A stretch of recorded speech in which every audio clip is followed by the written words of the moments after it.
Okay, welcome back to members of 121 Community Church in Grapevine, Texas, and another movie review, but a very important movie review. I just had the chance to take a look at the movie Another Earth. It's another Mike Cahill film, and as usual, it is excellent. It deserves a review. So we're going to take a look at Another Earth by Mike Cahill. And Cahill is, I would describe him as a Platonic Ingmar Bergman, and that's an extremely high compliment. He's a Platonic Ingmar Bergman. His films are deeply influential, they carry a great deal of meaning, and this one is no exception. It's the same way. And he is Platonic. His view of life is Platonic. He's admitted that in interviews. And so I'm going to subtitle this movie review, Plato's Ever Reborn Soul. Begin with block one and get an existential understanding of the main characters. And there are three main characters only. It's a three main character film. Rhoda Williams is played by Britt Marling. She is every woman. She's caught between the dialogue between shame and hope. Shame because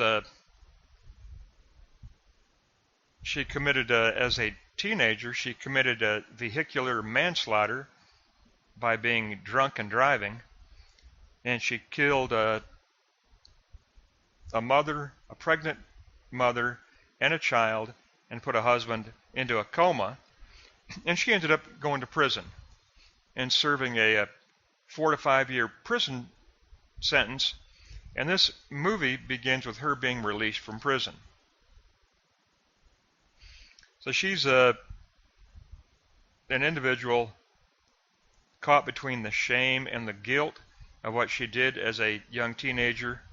And at the same time, there's a Earth-like planet that has drawn close to Earth. And so that is the hopeful side of her life. She's hopeful because she's gifted in the field of astrophysics. Before the drunk driving, she was going to attend MIT in the field of astrophysics. So she's very much interested in this near-like Earth planet that has drawn near to Earth. Earth 2 is what they nickname it. So, Rhoda Williams, played by Britt Marling, is every woman caught between the dialogue between shame and hope. John Burroughs, he's the man. She killed his family. That's the man who ended up in a coma. And she seeks him out to confess initially, but doesn't have the courage to confess, so she ends up doing voluntary cleanup work at his house just to serve him in that way until she can build up enough courage to confess her guilt to him. Because when she committed the crime, she was a minor, and he has never known who the person was that killed his family. This is John Burroughs. He's played by William Mapother. He is every man caught between the dialogue between loss and art, because he is a musician, was a musician before the coma, but he is not currently working through his gift of music, so he's caught between the dialogue between loss and art. Now the third character is a character named Pradeep, Mr. Pradeep, played by Kumar Pallana, and he is a maintenance man at the high school where Rhoda is also working as a maintenance person at the high school. Her job is to clean, and Mr. Pradeep is the other maintenance man, but symbolically he is the man who is without sin. He is the bringer of forgiveness. He is the one who elevates thought over sensation. Mr. Pradeep elevates thought over sensation, because later in the film he ends up unable to hear and unable to see, blind and deaf.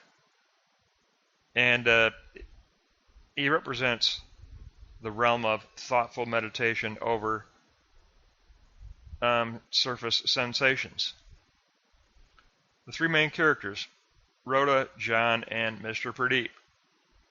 They are the three main characters in this film, the ones that have deep existential meaning in the film. Now, the film is a pilgrimage. In Block 2, this pilgrimage concerns primarily Rhoda. She's going to pass through isolation, through communion, to Platonic self-consciousness. So Block 2, Note 1, definition: the self must be posited outside the self in concrete existence, where praxis-based communion reveals signs pointing to the realm of ideas, to Platonic realm of ideas.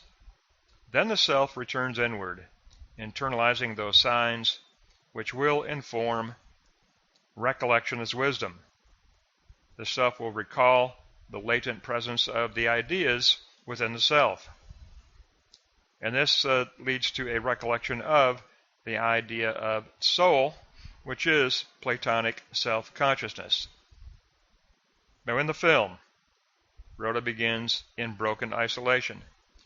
Then she goes out of the self in communion with John and Mr. Pradeep. Pradeep becomes the sign for thoughtful soul searching. Rhoda reaches Platonic self-consciousness when she lays down on Pradeep's hospital bed in the film, because he has blinded himself and damaged his hearing. So she visits the hospital, lays down on the hospital bed with him. She takes up his hand, and then with her finger she writes in his hand, "Forgive." Rhoda accepts forgiveness that this self-consciousness reveals to her. Now she's ready to posit the supreme act of sacrificial love, giving up her own chance of rebirth to John, because she wins a trip to Earth 2. And that's a treasure to her, because it's a chance to visit, she hopes, a better version of herself, a chance for rebirth. But what she does after this moment of self-consciousness, she goes to John and she gives her ticket to John so that he can visit Earth 2 and hopefully find the family he lost. So it's a gift of sacrificial love. She gives up her chance at rebirth to John. Now the movie is all about Plato, and Mike Cahill, he admits this. He says the film is about Plato's allegory of the cave. And that means a lot to him, the Plato's allegory of the cave. It meant a lot to him in the movie Bliss as well. So Block 3, the Platonic ever reborn soul. For Plato, elements go out of themselves and then return into their opposites. Spiritual death returns through the dialectic to spiritual life. Rhoda transitions from shame to hope, from spiritual death to life. John transitions from aesthetic death to music, from loneliness to hope. Mr. Pradeep is the key for both rebirths, the man without sin, the man who prioritizes thought over sensation. Rhoda makes her bed in the stars after she gets out of prison. She goes home to her childhood room that's filled with toys that represent astronomy. But then she takes a mattress and a few items to the attic, remakes a room in the attic away from the family, And on the ceiling in the attic, she has a poster of a distant nebula photographed by the Hubble telescope. Now, nebulas are where stars are reborn. So, in other words, when she goes to bed in the attic, she looks up at the ceiling and is reminded of that desire to be reborn, reborn anew, to find redemption. But it's visualized in that poster of a nebula on the ceiling in the attic. So it all fits together for this theme of the ever reborn soul, and coupled with the idea of genuine sacrificial love, where she actually reaches true healing. I'd say the key moment is when she lays down on the hospital bed with Mr. Pradeep, and then takes his hand and then draws in his hand the word forgive. She does receive forgiveness from the man without sin. And she does, through that awareness, through that very deep Platonic self-consciousness, she also discovers the gift of giving sacrificial love.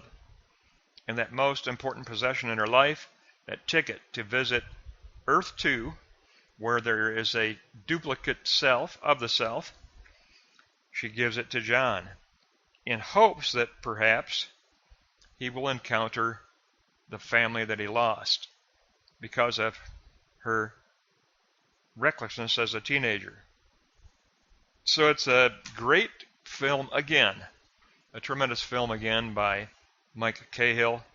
Now, by the way, Britt Marling, who plays Rhoda, she co-wrote the film with Mike Cahill. So this is a co-written film. Mike Cahill and Britt Marling wrote it together, and then Britt Marling starred in it. So tremendous talent on his part and her part both. But they both get credited for this. The film won in 2 categories at Sundance, and it is a tremendously powerful film. Very, very good film. And basically, it's a pilgrimage. That title in Block 2, From Isolation Through Communion to Platonic Self-Consciousness. Cahill and Marling take us on a pilgrimage to saving self-consciousness. And the key figure, the key dialectical figure, is the dialogue between Rhoda and Mr. Pradeep. Because he is the healing influence in her life. He is the healing influence. He's like the sage that helps her to clear her mind, helps her to discover deeper reality, deeper truth by clearing her mind. And she is a cleaner. She takes that metaphorical position in the movie. She cleans the high school along with Mr. Pradeep, and she cleans the house of John Burroughs, the man whose life she destroyed as a reckless teenager. So I got to say that to me, this film is equally impressive as Bliss. I still like Bliss better, but this was his early film, this Another Earth, and it won 2 categories at Sundance.